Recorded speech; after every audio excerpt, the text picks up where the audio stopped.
Les récits historiques de Jérusalem montrent que la cité a toujours été à nouveau la scène de sièges, de ravages et de destruction. La survie même de Jérusalem simplement comme une cité terrestre n'est rien de moins qu'un miracle. Il y a d'autres grandes cités qui, en ce qui concerne ce monde, ont été bien plus grandes et plus glorieuses que Jérusalem. Babylone, par exemple, Our en Chaldée, et nous pourrions même citer Rome et d'autres. Ce furent des cités grandes et puissantes, plus grandes et plus puissantes du point de vue des hommes que Jérusalem. Mais en ce qui concerne leur gloire d'autrefois, elles sont tombées une fois pour toutes. Babylone, où est-elle? Our, où est-elle? Il y a 1 ou 2 ans, je survolais Our en Chaldée. Et que pouvait-on voir? Rien, si ce n'est des excavations ou des fouilles des siècles passés. Et Rome, qu'est-ce que Rome maintenant, comparé à la grande et glorieuse cité impériale des siècles passés? Une ombre remplie de monuments et de ruines, de choses qui parlent de la gloire passée. Ces cités sont tombées pour ne plus se relever comme elles étaient. Mais Jérusalem, elle, s'est relevée.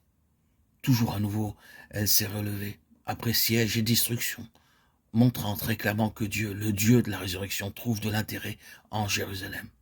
Il maintient même dans le monde, dans une Jérusalem temporelle, une pauvre chose d'un point de vue humain. Je ne pense pas que quelqu'un choisirait réellement de vivre à Jérusalem, la sentimentalité mise à part.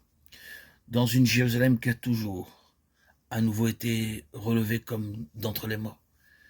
Il maintient une parabole d'une vérité plus grande.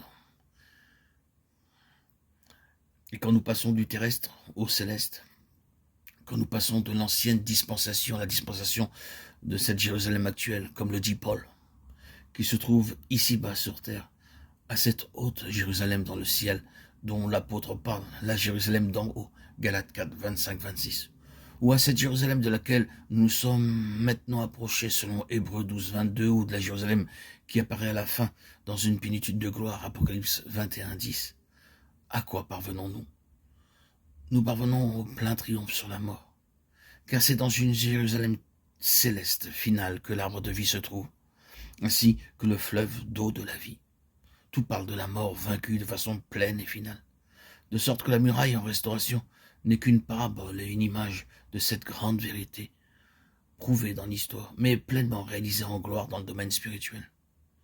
C'est un monument au principe suivant. Lorsque Dieu se trouve associé, réellement associé avec quelque chose ou quelqu'un, ou lorsqu'on se trouve associé avec Dieu, la marque sera la résurrection, la nouveauté de vie. Ce sera la vie, un témoignage de vie.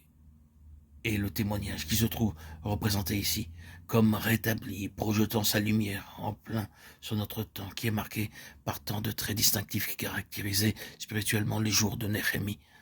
Dieu se mettra de nouveau en mouvement. Ne devons-nous pas dire que Dieu est de nouveau en mouvement pour mener à bonne fin, d'une façon nouvelle, dans un peuple ce grand témoignage à l'indestructibilité de sa propre vie, quelque chose qui déclare que sa vie, quoiqu'elle semble souvent entrer dans la mort, être engloutie, submergée, néanmoins se relève.